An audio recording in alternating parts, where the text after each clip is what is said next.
On s'intéresse maintenant à l'actualité en Israël et à son actualité notamment géopolitique. Bonjour Simon Serroussi. Bonjour. Merci d'être avec nous. Vous êtes le porte-parole de l'ambassade d'Israël à Paris. On s'intéresse avec vous aux relations entre Israël et le Maroc, puisque le ministre israélien de la Justice, Gideon Sa'ar, était mardi dernier dans le pays. Il y a rencontré son homologue marocain Abdelatif Wabi à Rabat. Et les deux dirigeants ont annoncé la signature d'un accord de coopération juridique. Simon Serroussi, c'est une nouvelle étape dans le processus de normalisation entre les deux capitales ? Complètement, c'est une nouvelle étape et c'est une étape surtout qui montre à quel point cette coopération, cette normalisation est diversifiée, puisque je rappelle que ces dernières semaines à peine, nous avons eu la visite du chef d'état-major, on va y revenir. Aviv Kochavi, qui est une grande première, qui se rend dans un pays arabe, mais aussi le ministre de la coopération internationale Essaoui Frej, la ministre de l'Intérieur Ayelet Shaked. Donc on voit que c'est vraiment une coopération dense, une coopération forte. Ce n'était pas le cas avec l'Égypte ou la Jordanie, par exemple. Et ça augure aussi de développement encore plus important entre le Maroc et Israël, voire un rôle que le Maroc pourrait jouer au sein du monde arabe pour faire accepter Israël, comme l'a dit notamment le ministre Essaoui Frej. Dans quel cadre ? Alors, je reprends les paroles du ministre Essaoui Frej qui disait que potentiellement le Maroc pourrait, et le roi du Maroc pourrait être des intermédiaires de négociations avec les Palestiniens. Alors, on est encore très loin, il n'y a pas de gouvernement actuel enfin, le gouvernement actuel en Israël a dit de manière claire qu'il n'y aurait pas de négociations à court terme, mais je pense que quand on connaît la place du roi du Maroc dans le monde arabe, dans le monde musulman, je rappelle que c'est un des seuls dirigeants qui est directement descendant du prophète Mohammed. Et donc, ça lui donne une légitimité. Quand ce dirigeant-là, quand le roi du Maroc signe la paix avec Israël, accueille des dirigeants israéliens et développe ses relations avec Israël... Ça pourrait être le médiateur parfait ?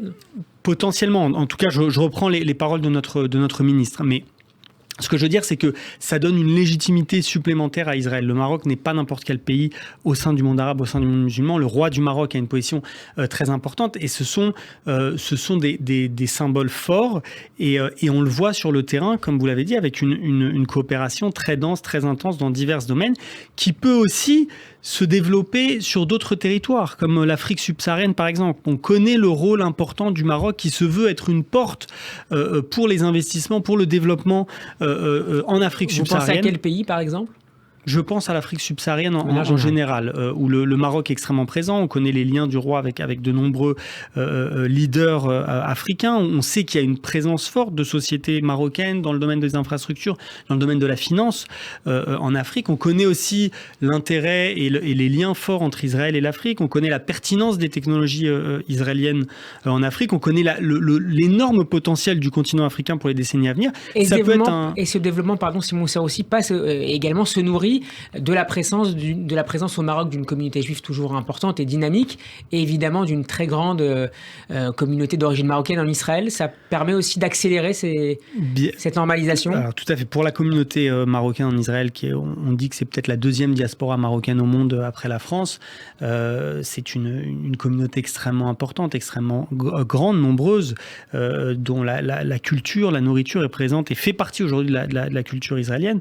Au Maroc, il reste une communauté juive qui en chiffres, qui est à peu près 3000 personnes, c'est ça ? Voilà, exactement, qui reste assez faible, mais qui est importante. C'est un des seuls pays arabes et ça permet aussi de légitimer aux yeux des Marocains, que ce soit le Marocain de la rue ou le gouvernement, le lien avec Israël, l'acceptation du peuple juif et de sa légitimité dans la région, d'une certaine manière.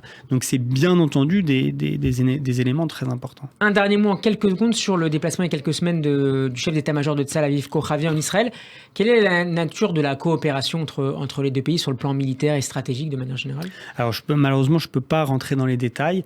Ce que je peux vous dire, c'est que la visite d'un chef d'état-major, c'est toujours quelque chose de très important, de très significatif. Ça ne se fait pas dans tous les pays, et encore moins dans tous les pays arabes.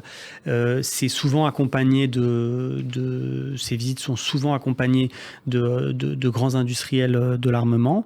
Le Maroc est un pays qui se développe, qui a des besoins sécuritaire et voit en Israël apparemment un partenaire commercial important. Potentiellement un partenaire dans le domaine de la sécurité aussi. Merci beaucoup Simon Serroussi d'avoir été avec nous. Je rappelle que vous êtes le porte-parole de l'ambassade d'Israël à Paris. On peut réécouter cet entretien, notamment en vidéo, sur notre page YouTube. Shabbat Shalom et à très bientôt sur Radio J. Shabbat Shalom. Radio J, le grand journal, 14h.